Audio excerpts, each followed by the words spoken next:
Hello folks, it's your native Flor-xan, and I don't know what's going on, but the wife has again decided what she wanted to eat this week. And it starts with making a marinara sauce, so let's get into it. Alright, so getting started, we didn't have much of a tomato crop this year, so we're having to use canned tomato sauce we got at HEB, and I got 4 of these 23-ounce cans, and then one 12-ounce can of tomato paste, and then other ingredients is some Italian seasoning, black pepper, some sea salt, some fresh basil, and then I got some already peeled garlic cloves that we're going to use, and that's basically the ingredients that we're going to use for this marinara sauce. It's something simple, quick that we make, and we use it on meatball subs, spaghettis, anything that you would use a marinara sauce on. So this is kind of the base, and then if we want to make something a little different, then we just alter our base a little bit. But let's get started on this. Alright, so what I've done is I took that basil and I just give it kind of a rough chop. I'm going to put it in my little food processor here. And then I took 5 cloves of the garlic and give it a rough chop as well. And then I'm going to add a couple tablespoons of olive oil.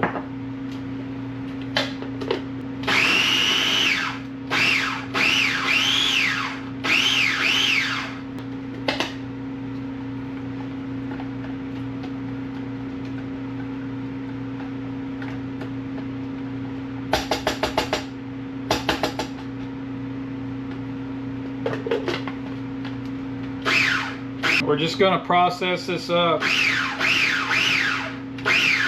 we get that kind of chopped up a little finer. I think that'll do right there. And then we'll just set this aside. Okay, so we got all of our cans opened up. We've got the 4 23-ounce cans of tomato sauce, 1 12-ounce can of tomato paste. We've got our chopped up garlic and basil. I got a tablespoon of salt, tablespoon of black pepper, 2 tablespoons of Italian seasoning, and then almost a full tablespoon of red chili flake.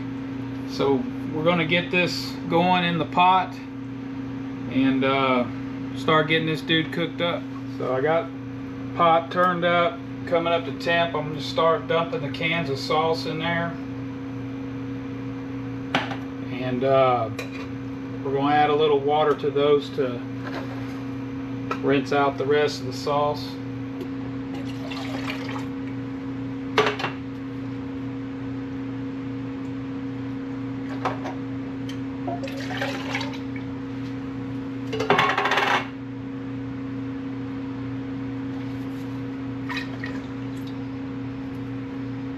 Alright, so our cans are rinsed out in there. I'm going to add this can of tomato paste,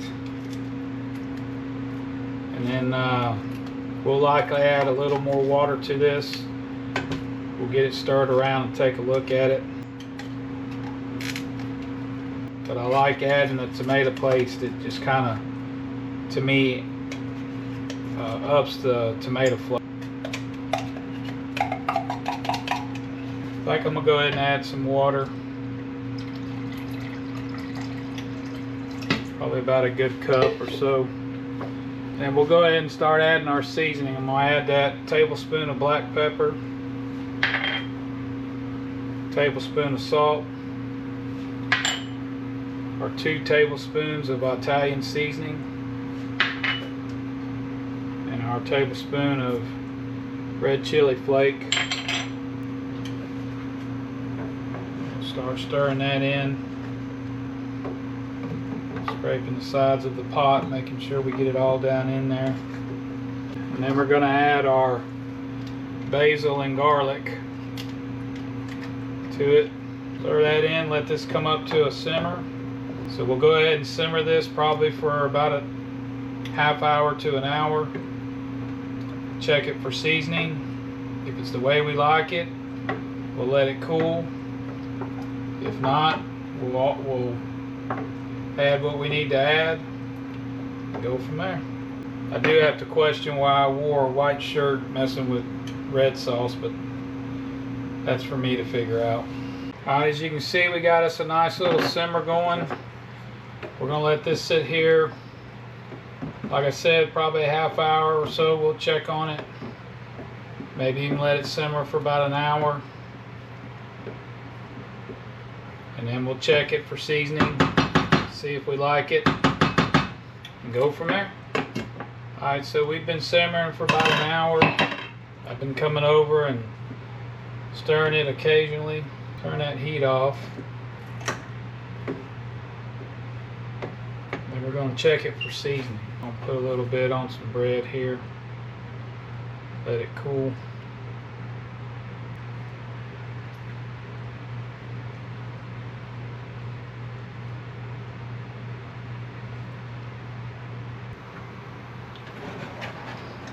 Take it off that hot deal. I think the seasoning level's good. That fresh basil really comes out in it. So we're going to let this pot cool. Most of this is probably going to wind up in a freezer bag, and we'll store it in the freezer for future meals. But we're going to reserve some of this for tomorrow night's supper. Alrighty folks, so it's the next day, and we got our marinara sauce. We put it in the freezer, and then we got a bowl of it upstairs for what we're making now. And so with it being football seasoning and tailgating and all that kind of stuff, and it's one of our favorite things to eat, we're going to make some meatballs for some meatball subs. So let me show you how we get into that. Alright, so getting into that, we got 1 pound of ground chuck, and then we got 1 pound of some spicy breakfast sausage that we're going to mix together. To that, I'm going to add a half a cup of panko breadcrumbs. 1 is a binder, and 2, I feel the panko breadcrumbs help hold moisture in our meatballs. Now, these aren't our Italian meatballs. These are just meatballs. And then we're going to add 1 egg to also help work as a binder.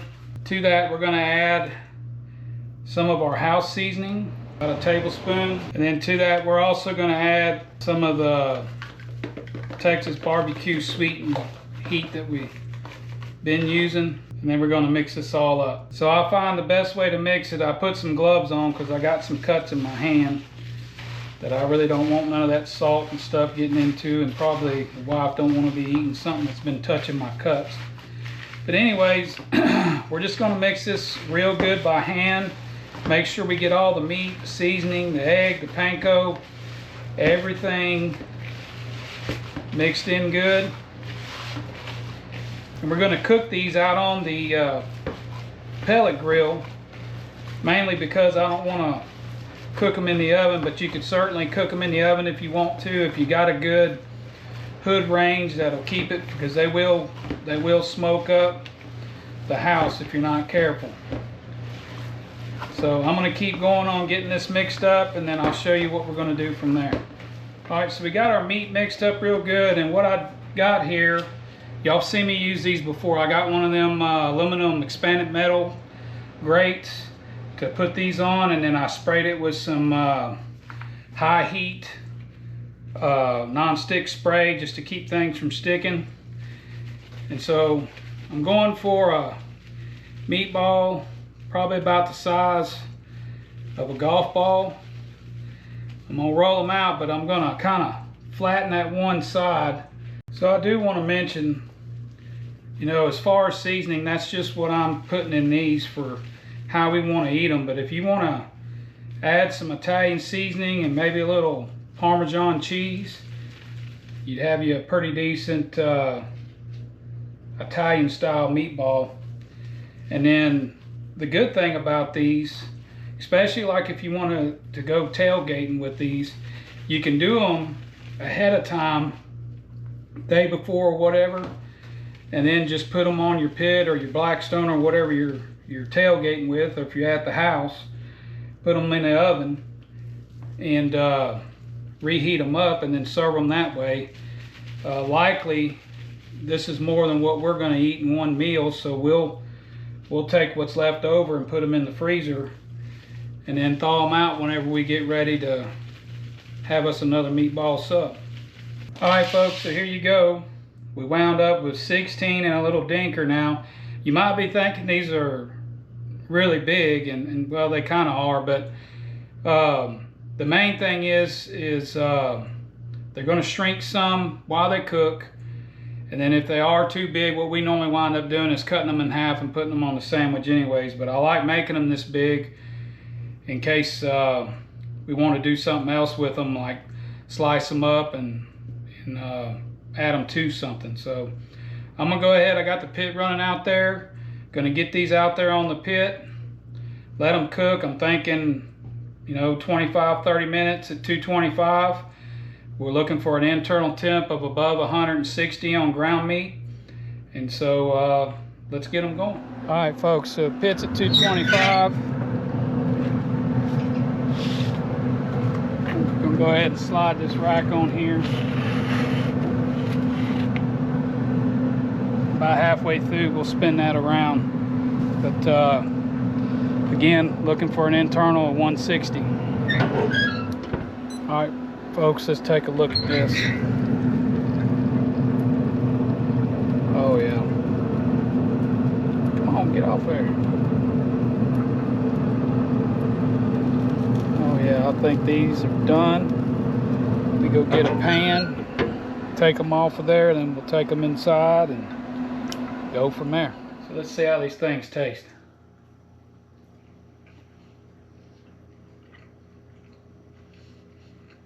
Man, that dude is moist. Good flavor from that breakfast sausage. That's a good meatball. All right, folks, so we're back upstairs, and I got just a hoagie roll that I got the broiler on low. Stuck it in there for a minute just to kind of warm up the bread. Got them delicious meatballs that we made. You can see how juicy. They got a nice smoke ring on them, and so I just took 3 of them and cut them in half to kind of layer them in here. Just probably one too many, but yeah. And so then I got our marinara sauce that we made. I just kind of warmed it back up in the microwave. Just gonna chunk some of that on there. And I'm gonna add a little Parmesan cheese. Now I didn't put a whole lot of sauce on there, but if you want to add a bunch more sauce, feel free to do so. All right, so next I got some sliced mozzarella. We're gonna put a couple slices of this on there.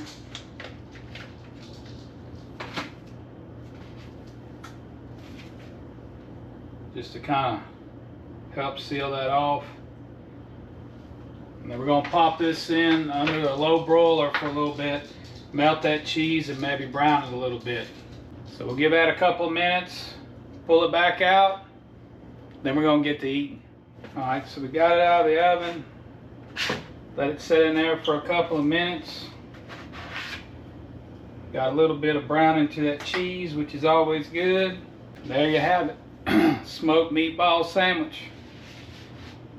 I'm gonna let this cool a little bit, and then we're gonna get to eating. All right, so we let it cool a few minutes because I knew it was nuclear hot coming out of that oven. Let's give her a bite.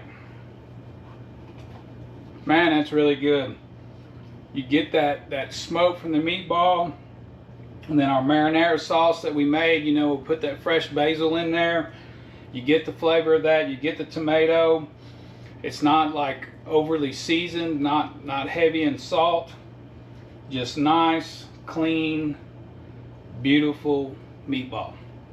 So here's an idea. Try it out. The sauce is easy enough to make. Takes a little time, but that marinara sauce, we keep it in the freezer. Whenever we need it, we pull it out, and make something. And hey, since it's football season, this make good tailgating fare, so try it out. So anyways, thanks to all you that subscribed. I really appreciate it. Thanks again. If you would, hit that like button, and then we'll see you on the next one.